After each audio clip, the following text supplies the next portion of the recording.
Hey guys, it's David again.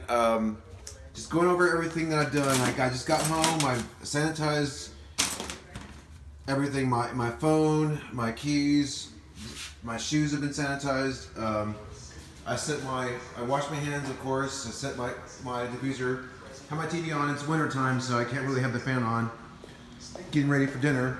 I took my shower already. We'll just go into my room. Have the diffuser going, so the air is good. I actually aired my house out today and sanitized all the areas I normally touch, and today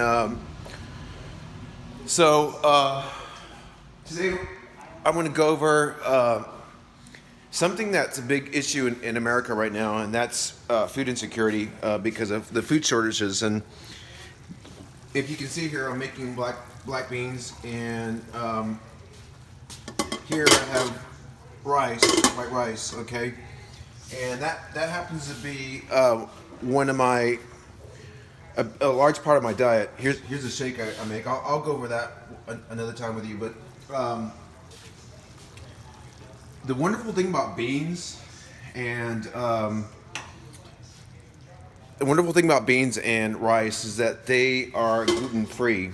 And we all know that, as you can see, I'm going to put this in here. I'm going to actually cook some tuna fish. And then we know that gluten is a protein that is found in wheat products, barley, and rye. And a lot of us are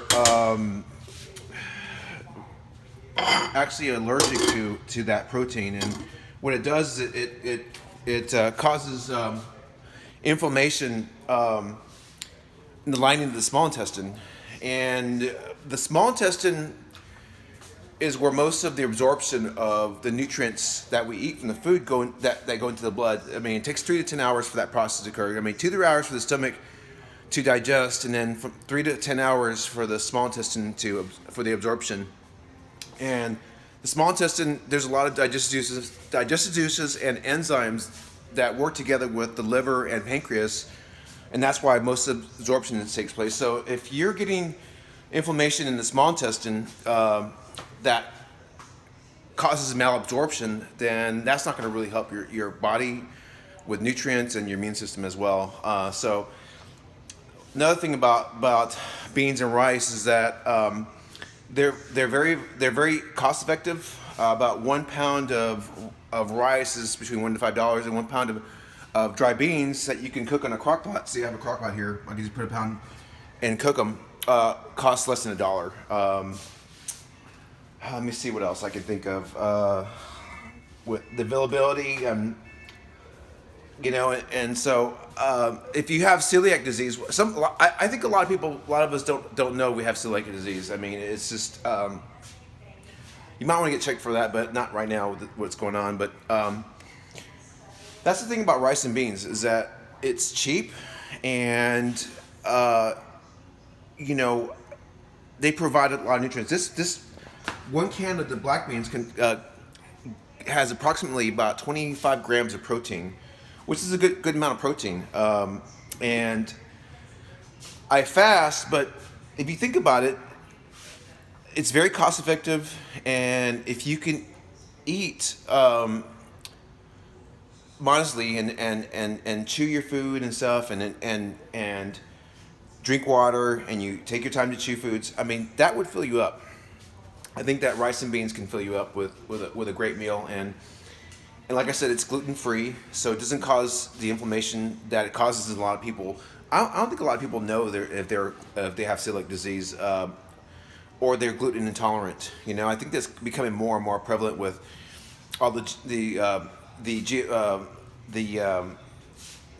genetically modified foods that are being used to create foods and stuff. So I think that rice and beans is a great strategy for keeping you fed, especially during this time, during this pandemic, where a lot of us aren't working. I mean, or have lost their jobs, food stamps.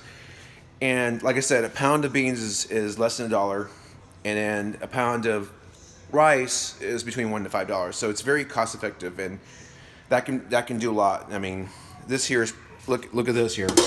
This is probably enough for 3 people to feed, but it's only feeding me. I mean, anyways, that's my advice for today as far as for food insecurity during the pandemic. Rice and beans is a great food choice because they're gluten free, and a lot of us are gluten intolerant and we don't know we are. And at this time you want to make sure that you're getting the maximum absorption of all your nutrients, especially during a pandemic and where your immune system could be possibly compromised. Okay, guys, thank you, and God bless you.